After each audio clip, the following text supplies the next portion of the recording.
네, 한 대학에서 이 관상동맥 우회 수술을 받은 환자들을 대상으로 다음과 같은 연구를 했다고 합니다. 이 심각한 심장병으로 혈관 우회 수술을 받은 환자들에게 당신들은 이제부터 이전과 다른 생활 방식을 바꿔야 된다. 만약 그렇게 하지 않으면 더 심한 고통, 그리고 심지어는 그것으로 인하여서 죽음에 이를 수 있다고 권고했다고 합니다. 그리고 난 다음 2년 후에 그 환자들을 살펴본 결과 그들 가운데 90%가 생활 방식을 바꾸지 않았음이 밝혀졌으며 이러한 현상은 계속해서 관찰되었다고 합니다. 그들은 자신들이 나쁜 질병을 갖고 있다는 것과 그렇기 때문에 생활 방식을 변화시켜야 한다는 것을 너무나도 잘 알고 있었습니다. 하지만 어떠한 이유인지 간에 그것을 실천해서 이 생활 방식을 바꾸는 것은 못했던 것입니다. 그 원인에 대해서는 이 치료받은 환자들이 이전과 달라져야 한다는 것을 아는 것이 곧 실제로 이전과 다르게 행동하는 것이라고 믿었기 때문이라는 것입니다. 실제로는 아무 행동도 하지 않으면서 단지 행동할 필요성을 느꼈다라는 사실만으로 실제로 행동한 것처럼 느꼈다는 것입니다. 그러니까 아는 것을 사는 것으로 혼동했던 것입니다. 우리의 신앙은 어떤가요? 믿음이 있다는 것이 곧 믿음으로 산다는 것은 아닙니다. 이 말씀을 안다는 것이 곧 말씀으로 산다는 것은 더더욱 아닙니다. 우리는 내가 얼마나 믿음이 있는가, 내가 얼마나 말씀을 아는가 질문해야 합니다.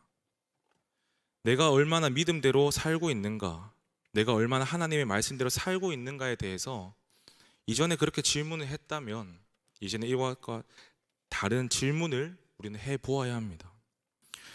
오늘 본문의 상황은 갈릴리에서 어부로 살고 있었던 시몬 베드로가 어느 날 예수님을 만나게 됩니다. 마침 그날은 이 밤이 새도록 고기를 잡았는데 한 마리도 잡지 못한 날이었습니다.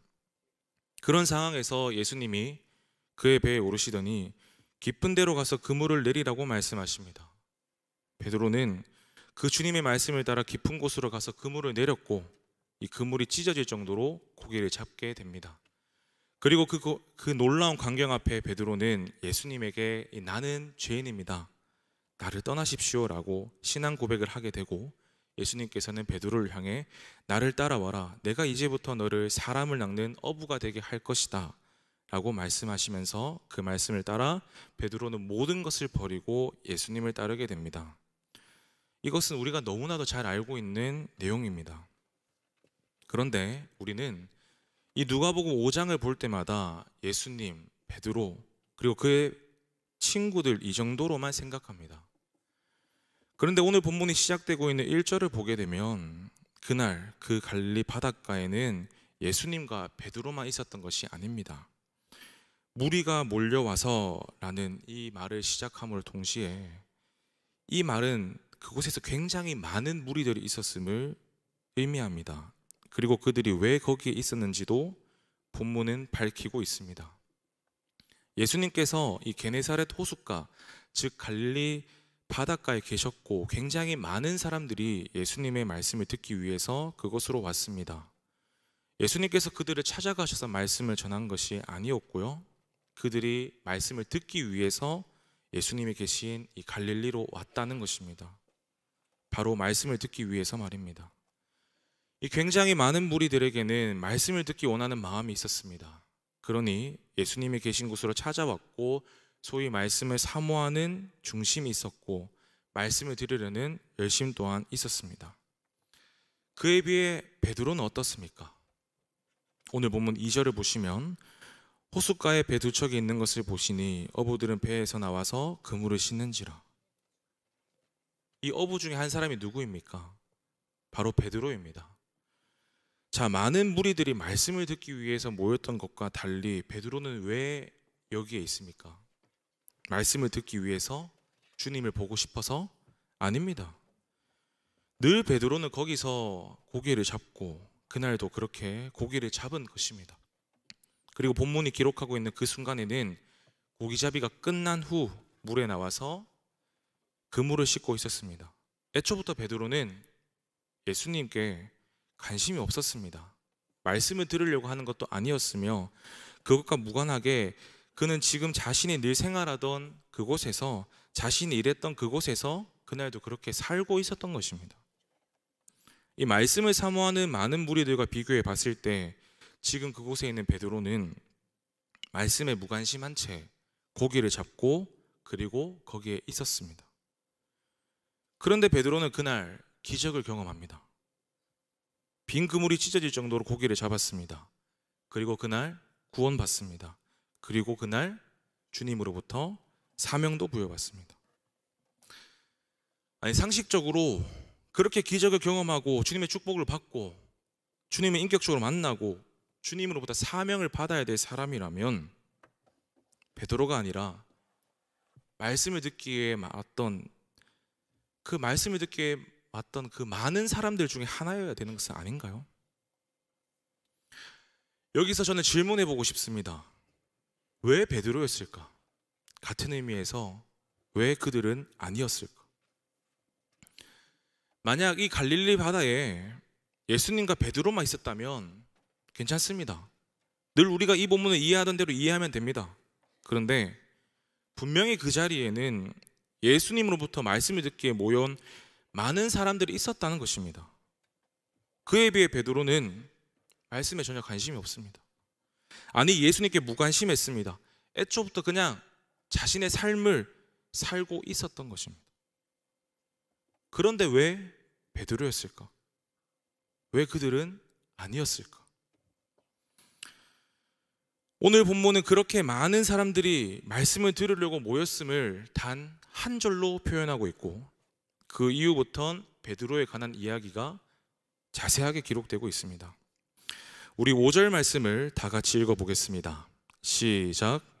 수현이 대답하여 이르되 선생님 우리들이 밤이 새도록 수고하였으되 잡은 것이 없지만은 말씀에 의지하여 내가 그물을 내리리이다 하고, 이 5절에는 이후에 나타나는 베드로의 모든 행동들의 근거가 되는 아주 중요한 표현이 본문에 등장합니다. 그것은 바로 말씀에 의지하여. 단순히 고기를 잡기 위해 그물을 내렸음을 설명하기보다 오늘 본문 전체에서 왜 베드로였을까? 왜 그들은 아니었을까? 여기에 대한 중요한 답이 됩니다. 3절을 보시면 고기잡이를 마치고 배에 나와서 그물을 씻고 있었습니다. 그러니까 이제 오늘 고기잡이, 그러니까 베드로의 일은 끝난 것입니다. 그런데 3절에 예수님께서 한 배에 오르시니 그 배는 시몬의 배라. 이 문장은 그 배가 베드로의 배였다는 것을 강조하고 있습니다. 다시 말해 예수님께서 베드로의 배에 오르셨다는 것을 지금 정확하게 지적하고 있는 것입니다. 밤새도록 조업했습니다. 그런데 고기를 한 마리도 못 잡았습니다. 그리고 지금 배를 무태대고 힘들고 지치지만 내일 또 조업을 나가야 되기 때문에 지금 그물을 정리하고 있습니다. 아마 배도 다 청소했을 것입니다. 그런데 예수님께서 베드로의 배에 올라타십니다. 그런데 베드로는 예수님을 저지하지 않습니다. 예수님이 하시는 대로 수용합니다. 예수님께서 배를 타시더니 여기서 끝이 아니라 다시 바닷가로 나가자고 하시네요. 이유는 너무나 많은 사람이 그 장소에 모여 있었기 때문에 이 땅에서는 예수님이 말씀을 전하기 어려우셨습니다. 그래서 배를 단상으로 삼아서 지금 거기 있는 많은 사람들에게 말씀을 들려주시고자 배를 조금 땅에서 떼라고 하십니다. 그런데 베드로의 입장을 생각해 봅시다. 밤새 고기를 잡고 돌아왔습니다. 사실 여러분, 밤이 새도록 일을 했으니까 피곤했을 것입니다. 그리고 그날은 유독 고기를 한 마리도 못 잡았습니다. 여러분 잘 아시죠? 힘들어도 일이 잘 되면 덜 피곤합니다. 그런데 이런 날은 사람이 지칩니다. 모든 것이 예민할 수밖에 없습니다. 그런데 예수님께서 그 배에 오르시더니 조금 더 바닷가 쪽으로 나가자고 하십니다. 베드로는 분명 피곤하고 힘들었을 텐데 이 예수님의 말씀을 거부하지 않습니다. 왜 이럴까요? 여기서 끝이 아닙니다. 예수님께서 말씀을 전하시는 동안 베드로는 지금 어디에 있습니까? 자신의 배에 예수님과 같이 있는 것입니다. 밤새 고기를 잡고 이제 이른 아침이 되었습니다. 얼마나 피곤했을까요? 배도 고팠을 것이고 빨리 들어가서 씻고 한숨 자고 싶지 않았을까요? 어느 순간 예수님이 자신의 배에 올라타시더니 계속해서 그 많은 무리들에게 말씀을 전하시는데 베드로는 예수님이 옆자리에 그냥 앉아 있습니다. 그런데 여기서 또 끝이 아닙니다. 베드로에게 말씀하십니다. 깊은 데로 가서 그물을 내려 고기를 잡으라고 하시는 겁니다. 그때 베드로가 말합니다. 선생님, 우리들이 밤이 새도록 수고하였으되 잡은 것이 없지만은 말씀에 의지하여 내가 그물을 내립니다. 오늘 영업 끝났습니다. 한 마리도 못 잡았습니다. 그리고 지금 밤도 아니고 낮입니다. 무엇보다 갈릴리 바다는 누구보다 베드로가 잘 압니다. 그물을 내리는 것 적당한 깊이면 됩니다. 충분합니다.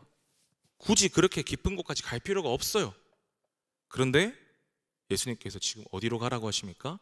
깊은 데로 가라고 하십니다.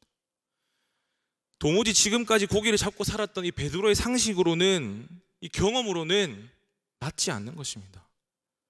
얼마든지 베드로의 입장에서 조목조목 예수님의 의견에 반박하면 따질 수 있었습니다. 그런데 베드로는 그렇게 하지 않습니다. 그냥 딱 한마디, 말씀에 의지하여. 주님께서 말씀하셨으니까. 그리고 깊은 데로 가서 그물을 내리고 그물이 찢어질 정도로 고기를 잡습니다. 그리고 베드로는 그 놀라운 광경을 통해서 예수님 앞에 고백합니다. 시몬 베드로가 이를 보고 예수의 무릎 앞에 엎드려 이르되 주여 나를 떠나소서 나는 죄인이로소이다. 베드로는 주님이 누구신지 알게 됩니다. 이런 베드로를 향해 예수님은 나를 따라와라. 내가 너를 사람을 낚는 어부가 되게 할 것이다. 오늘 본문에는 그냥 예수님께서 이제 후로는 내가 사람을 취하리라 이렇게 되어 있지만 동일한 내용을 기억하고 있는 마태복음과 마가복음을 보면 나를 따라오라 이렇게 말씀하십니다. 아니 지금 갈릴리 바닷가에서 고기 잡고 잘 살고 있었습니다. 오늘은 비록 고기 하나를 잡지 못했지만 입에 풀칠을 할 수 있을 정도였을 겁니다. 그런데 뜬금없이 예수님께서 베드로를 향해서 나를 따라와라. 그러자 베드로는 어떻게 합니까? 모든 것을 다 버려두고 주님을 따릅니다. 생업도 있었고 가족도 있었지만 모든 것을 다 버리고 주님을 따릅니다. 왜요? 말씀에 의지하여. 주님께서 말씀하셨으니까. 사랑하는 성도 여러분, 말씀을 듣는다는 것은 말씀을 단순히 듣기 위함이 아닙니다. 말씀을 듣는다는 것은 들은 말씀에 순종하기 위함입니다.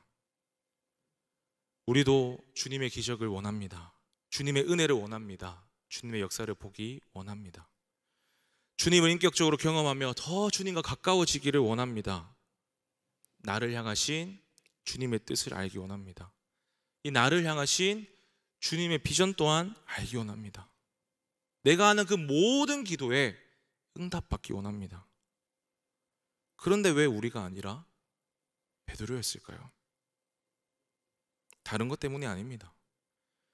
정말 주님이 원하시는 것은 단지 말씀의 은혜를 받고 말씀의 감동을 받고 말씀의 감격을 받고 열성적으로 열광하면서 하나님의 말씀을 사모하는 차원이 아니라 아무것도 아닌 말씀 같지만 때로는 내 경험과 내 이성에 맞지 않는 말씀 같지만 그럼에도 불구하고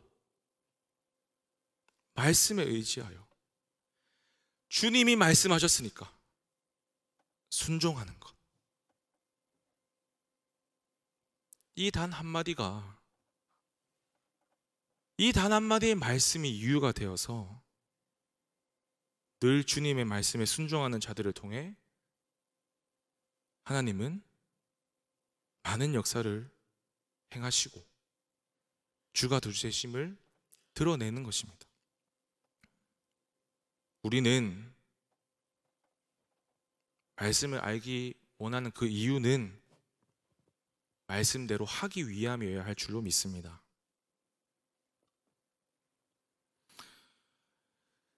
제가 드라마를 자주 보지는 않습니다. 그런데 가끔씩 이렇게 목사님들께서 그 드라마의 그런 명장면과 명언을 통하여서 이 설교를 효과적으로 이렇게 청중들에게 전하는 모습을 보면서 SNS나 그런 것을 통하여서 이걸 적어 놓는데, 출처를 정확하게 밝혀드려야 되는데 아무리 찾아봐도 이 제가 적어놨던 메모만 있고 드라마 제목은 없었는데 하나 소개해 드리려고 합니다.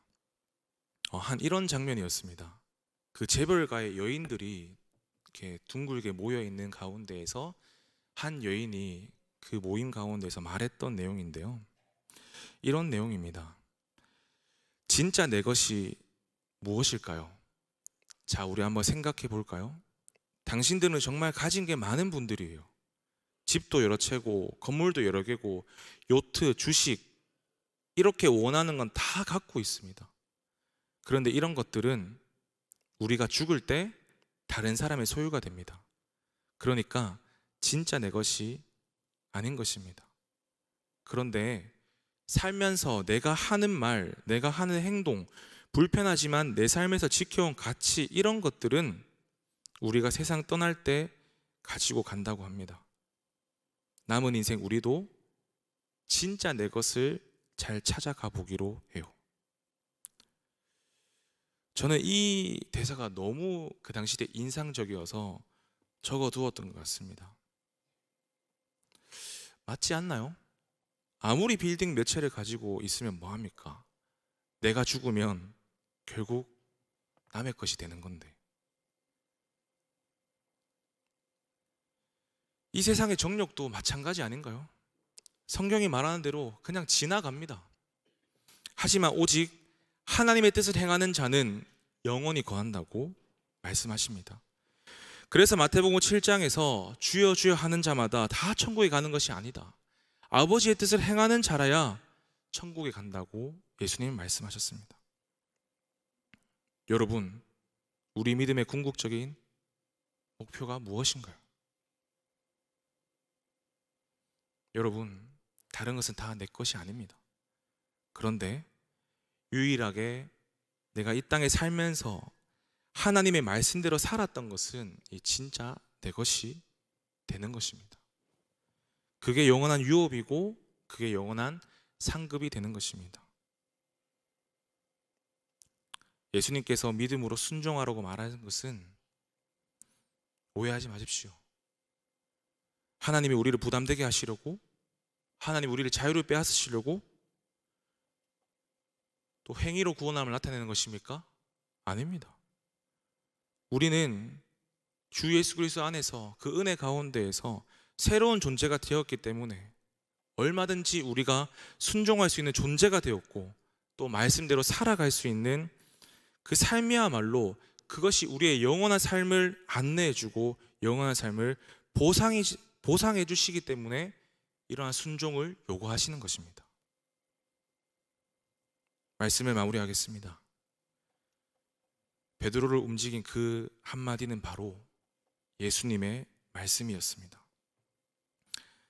하나님의 말씀에 지속적으로 순종했던 베드로는 예수님과 인격적인 만남을 경험합니다. 그리고 그가 주님이시라는 것, 그가 그리스도이시라는 사실 또한 깨닫습니다. 여러분, 주님과 더 가까워지기를, 그리고 주님을 더 알기를 원하시지 않나요? 그렇다면 그 방법은 단 하나입니다. 베드로가 그랬듯이 말씀대로 순종하면 됩니다. 저는 우리 모두가 이제부터 하나님의 말씀에 순종하기 위해 노력하는 삶을 살기를 간절히 소망합니다.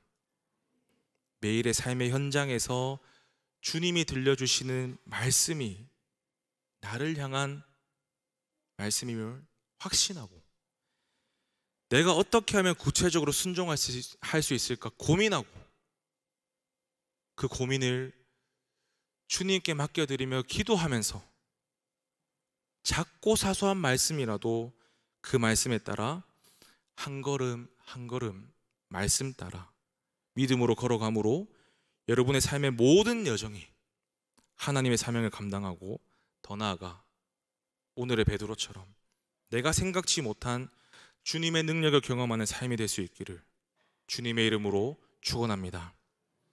기도하겠습니다. 하나님, 날마다 내 삶 가운데 말씀해 주시는 그 말씀, 오늘의 말씀을 통하여서, 베드로를 통하여서 더 이상 땅에 흘려보내는 것이 아니라 그 작고 사소한 말씀이라 할지라도 내 삶 가운데 어떻게 순종할 수 있을까, 어떻게 적용할 수 있을까 고민하며 나아갈 수 있는 우리들의 삶이 되게 하여 주시옵소서. 혹여라도 그 가운데에서 어려움이 있다면 기도하게 하여 주시고, 또 내 삶 가운데 그러한 문제와 어려움들을 기도함을 통하여서 하나님의 전능하심을 경험하게 하여 주시고, 날마다 내 삶 가운데 순종함을 통하여서 베드로가 경험했던 그 축복과 은혜를 우리 또한 경험해 나갈 수 있는 우리들의 삶이 되게 하여 주시옵소서. 이 모든 것 감사드리며 예수님의 이름으로 기도드립니다.